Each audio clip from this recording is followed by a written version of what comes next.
There are many big issues facing the United States today, such as the economy, climate change, gun violence, abortion issues, and immigration. And with all of these problems, it is easy to ignore the dark side of pet breeding in America. Let's take a look at how it all started. After World War II, due to crop failures in the Midwest, the federal government touted large-scale pet breeding as a fail-proof alternative. Inevitably, many facilities began to prioritize profits over animal welfare as farmers packed dogs into chicken coops and rabbit hutches to sell puppies to pet stores. It was actually an undercover investigation into dogs being used in medical testing that led to a series of legislation known as the Animal Welfare Act. In 1966, the Animal Welfare Act passed. That sets up standards for humane treatment of animals in a variety of systems and circumstances, research, dog breeding. Aside from basic requirements such as adequate food and water, the law itself appears to be lacking.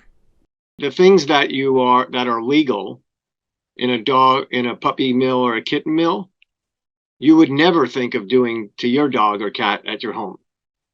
In other words, the conditions of confinement that are completely legal are, I think, to most people, completely horrible. It is unacceptable for, dogs to be raised in puppy mills where they're bred continually and have their puppies taken away from them and not afforded adequate veterinary care and protection from the elements and things like that. Also, the lack of funds and lax attitudes at the Department of Agriculture have led to animal welfare groups to repeatedly uncover gross violations of the law.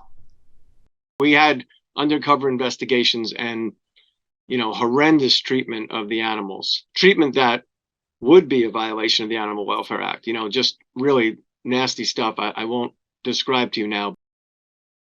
Of course, there are ethical pet breeders that sell their puppies on contracts and take them back if they're no longer wanted. They prioritize animal welfare since puppies with health and behavioral problems cost time and money. Recent legislative attempts to bring puppy mills more in line with ethical breeding have unfortunately stalled in Congress. The USDA's own internal watchdog has detailed serious failures in reporting, which have allowed these types of abuses to flourish. Animal welfare groups like ours have pursued legislation on the federal level to close problematic loopholes in issuing, transferring, and revoking dealer licenses. I did a big, long investigation in, what state was it? Nebraska, I think, years ago, of puppy mills. And it turned out there were about 30 people being investigated. And on the Animal Welfare Act / USDA records, all 40 people had the exact same name. I'm not kidding you, John Smith. Some of them were women, some of them were men. And they were doing this to avoid being tracked. So anytime one John Smith got in any kind of trouble, they moved the puppies to the other John Smith. And USDA had an incredibly hard time figuring out who was involved, who was responsible for these puppies that were being sold.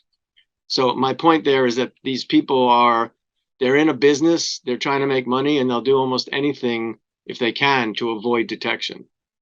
And the Puppy Protection Act would require animals to have more space. It would eliminate stacked cages and wire flooring, which are hallmarks of the ways puppy mills keep dogs. The Puppy Protection Act would also require immediate veterinary care for dogs with an illness or injury, which shockingly is not required by current law.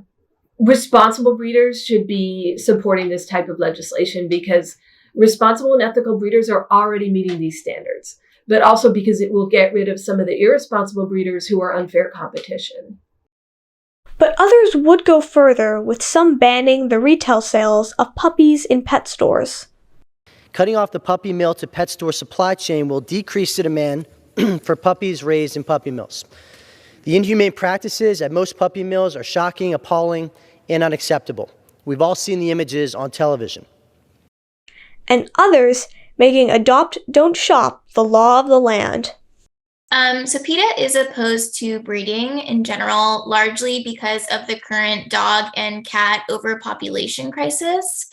Every newborn puppy or kitten purchased from a breeder leaves one fewer home for a dog or a cat who is desperately waiting in a shelter or roaming the streets. While everyone would like to see every homeless animal find a home, it is unclear that banning the breeding of companion animals is the right answer. The problems with suggesting adopt, don't shop is that for some families, that's simply not an option. There are health requirements that need to be taken into consideration, space limitations.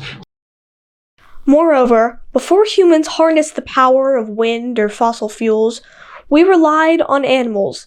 We wouldn't be where we are if we hadn't done that, and machines can't replicate the roles that purebred dogs play as work and companion animals.